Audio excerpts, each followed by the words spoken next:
So I've mentioned a couple of times now that I'm going to use the Freeway switch for this guitar. So this is the actual switch, and what it gives me over a standard 5-way is that you can go, yeah, your normal 5-way like that, but then I can flick it to the side and you get another 5 switch options, and they give you a few diagrams you can use here. That's the particular one I'm going to use, but what it gives me is on one side the standard Strat, on the other side I get the in-between positions in series and parallel. I also get neck and bridge in series and parallel, and I get all 3 in parallel. So yeah, that's the reason for using it. But one of the things that's been puzzling me about not just this switch but any switch is how to actually do the slot between here. So the Crimson templates have, you know, the slot cut there, but obviously I can't use that with a router or anything. So how the hell do I create that slot? On the previous guitar, I literally just drilled a hole this end and that end and cut it out with a coping saw, which was crap really and didn't really work very well and looked terrible as well. So I wanted to do something better than that. So I was looking around for how I was going to do this a bit, and I found this here router bit. Well, there's the actual bit. So this here, as it says on the thing there, is a 3mm diameter cutter, 9.5mm depth. And as you see from the actual cutter, it doesn't have a bearing at all. But what I thought with this was I could make a jig to run the base of the router along to essentially cut the slot. So let me show you what I've come up with. So this here is the jig that I've made. So essentially what I would do is my router sits on the back there, rests against that back edge, and then the 2 side pieces act as stops to allow it to only move 28mm along, which is what Freeway tell me it needs to be. So basically I would put the thing there, run it along, you know, down, run it along sort of thing. Quite simple, and all I have to do is put this on the body, find the centre line. It's going to be somewhere there, can't really see it at the minute, there he is. Before attempting that on the guitar though, I thought I'd do a test on one of the walnut offcuts, which I've done there, and then I thought I would test fit it with the actual switch and make sure everything's working.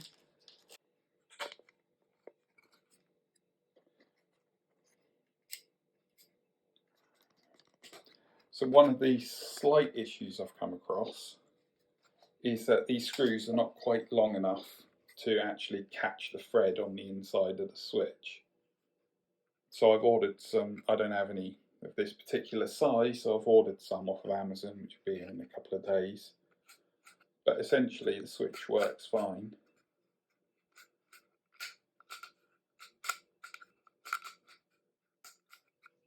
So all the new screws have showed up now, and it fits perfectly with, what's that, 12mm ones,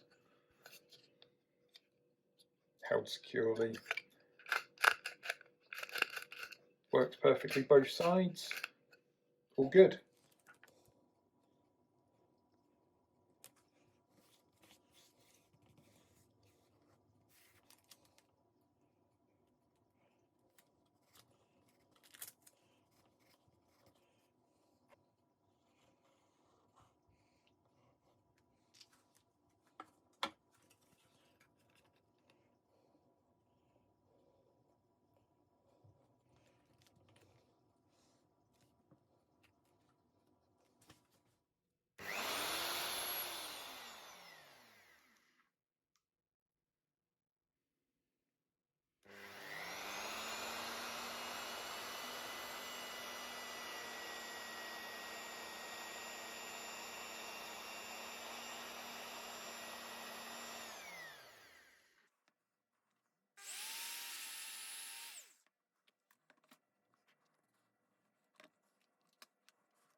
So in order to get this switch to work properly, basically one of the issues I had and why I had to route it much deeper than I hoped into the walnut there, if you can see this, but that switch is very tall and this wasn't sitting in there.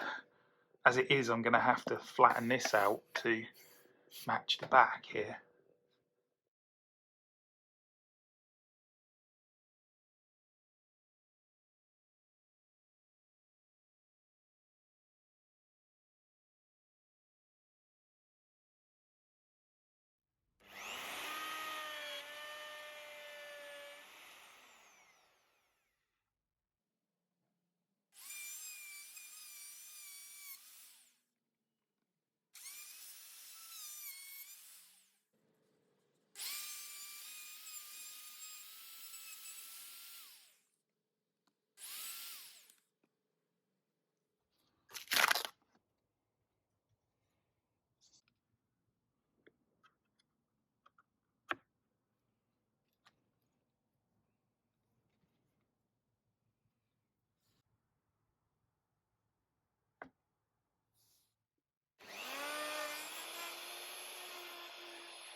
So this here is the current progress on the guitar.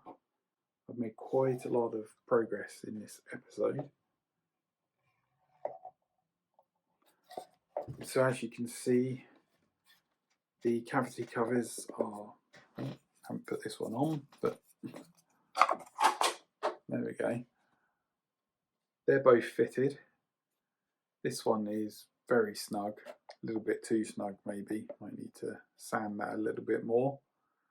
Also, both of them sit slightly below the surface, but I think that's fine because once I sand the actual body, they'll probably end up near enough flush then. I've also routed for the pickups. If I take this one out, so you can see the pickups fit inside there, routed all the way through there. We've routed for the switch and for the pots. I've routed the neck pocket, sorry, and we can just put the neck in there. Now it wants to tilt forward at the minute, so I'll hold on to it. But yeah, it fits pretty snugly. And the other thing I like the look of is if we put that plate back in,